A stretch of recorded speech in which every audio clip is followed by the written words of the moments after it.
Halo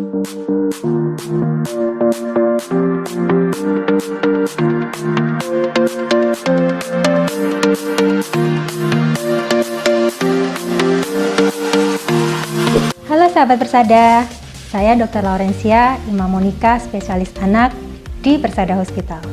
Dalam program Tanya Pakar kali ini, saya akan mengulas mengenai tema menarik, yaitu kenali gejala alergi pada anak.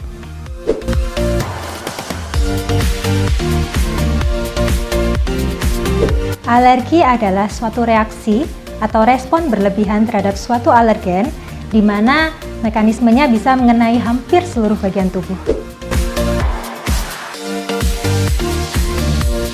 Penyebab alergi pada anak biasa dibagi menjadi 4 besar, yaitu 1 hirupan, 2 makanan, 3 kontak, dan yang keempat lain-lain.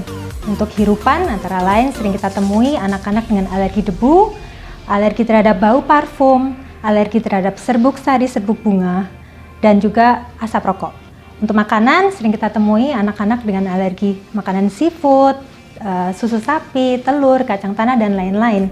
Sedangkan untuk kontak, pada anak-anak sering kita temui dengan kasus anak alergi pada karet maupun logam. Lain-lain kita temui anak-anak yang alergi terhadap sengatan lebah maupun obat-obatan.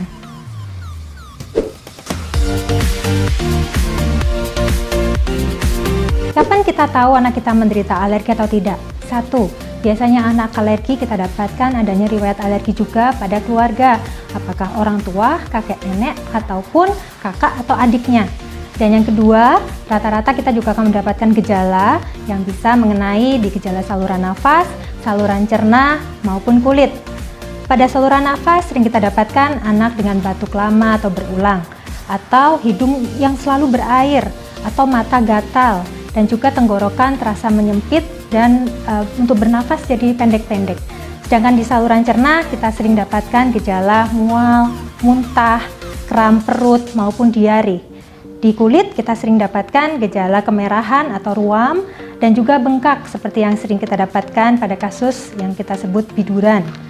Kemudian kita juga bisa dapatkan dengan gejala yang lain yang lebih sedang ataupun berat.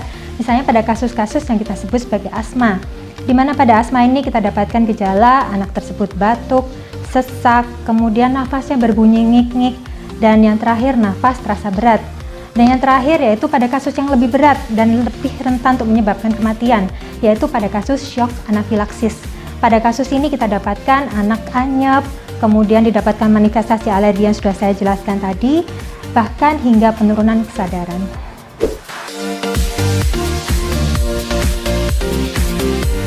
Riwayat alergi pada orang tua bisa diturunkan pada anak.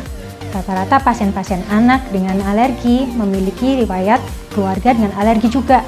Paling sering yaitu pada ibu akan menurunkan manifestasi alergi pada anaknya juga. Dan angkanya cukup tinggi. Bila salah satu orang tua menderita alergi, maka 40-60% anaknya juga bisa menderita alergi. Penanganan saat terjadi alergi pada anak yang bisa kita lakukan pada saat di rumah yaitu 1. Hindarkan anak tersebut dari alergen atau penyebab alerginya.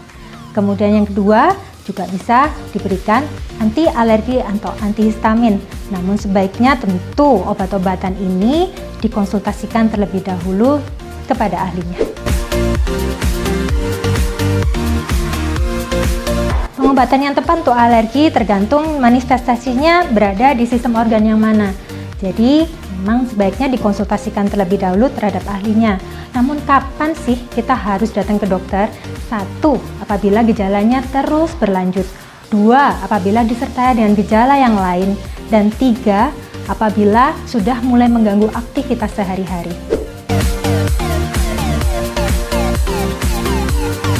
Di era pandemi COVID ini, tentu anak-anak sebaiknya tidak keluar rumah. Dalam arti, anak-anak disarankan untuk tetap di rumah, beraktivitas di rumah. Memang ada manfaatnya dan juga ada risikonya. Manfaatnya, anak akan terhindar dari penyakit, tapi risikonya anak akan lebih sering terpapar dengan alergen di dalam rumah. Dan yang selanjutnya yaitu anak juga akan menurunkan aktivitas fisiknya. Biasanya di sekolah dia lari-lari sama teman, sekarang di rumah cuma nonton TV ataupun main game. Apa sih yang bisa kita lakukan untuk mencegah terjadinya alergi pada anak. 1. Berikan makanan bergizi seimbang. 2. Ajak anak beraktivitas, karena beraktivitas fisik juga bisa mencegah terjadinya alergi pada anak. Rata-rata 30 menit per hari, ataupun kalau anak-anak susah untuk diajak beraktivitas fisik atau olahraga, bisa diajak melakukan kegiatan rumah sehari-hari yang menggerakkan otot mereka. Misalnya diajak nyapu, diajak mengepel rumah, menari, kemudian naik turun tangga dan lain sebagainya. Kemudian yang bisa kita lakukan juga yaitu cegah segala bentuk alergi yang berasal dari asap, paling sering yaitu asap rokok. Jadi orang tua yang merokok sebaiknya tidak merokok di dalam rumah. Kalaupun mereka habis merokok dan ingin menggendong anak-anaknya, sebaiknya ganti baju dan mandi. Kemudian, apalagi yang bisa kita lakukan untuk mencegah alergen di dalam rumah? 1. Bersihkan rumah dari debu secara teratur. 2. Bersihkan debu dari meja dan kursi langsung dengan kain lap. Yang ketiga, untuk karpet-karpet, bersihkan dengan cara kering, misal dengan vacuum cleaner.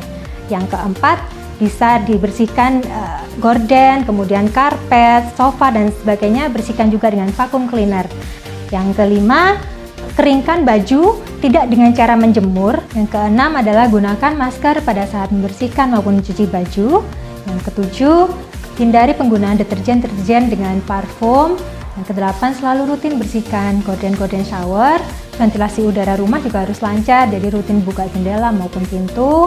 Dan yang terakhir, berikan tugas-tugas membersihkan debu dan mencuci pakaian ini pada orang-orang yang tidak memiliki riwayat alergi.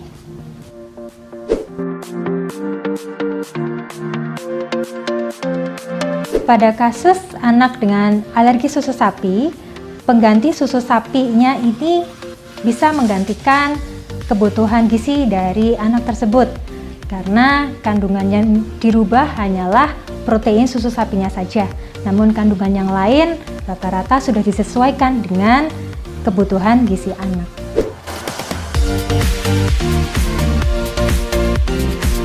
Alergi cenderung jarang kita sebut sebagai sembuh, karena setiap kali dia terpapar oleh alergen tersebut, otomatis anak biasanya akan timbul gejala.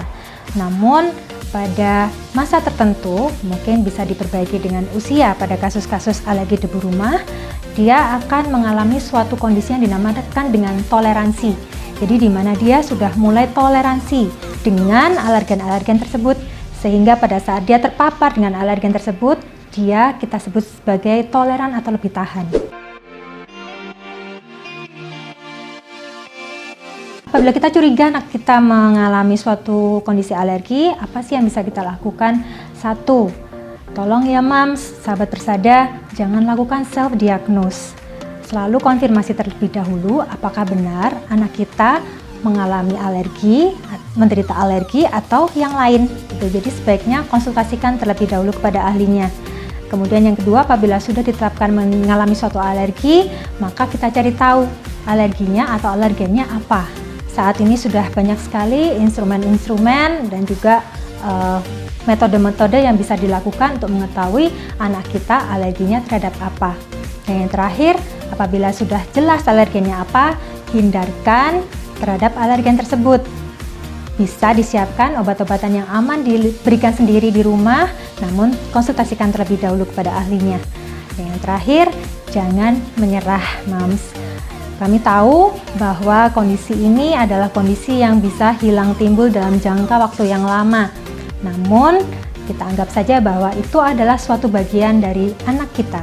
Jadi kita harus tahu bagaimana cara menanganinya pada saat terjadi reaksi alergi dan bagaimana cara mencegahnya. Baik sahabat Persada, demikianlah ilmu yang saya berikan. Semoga bermanfaat dan sampai jumpa di kesempatan berikutnya.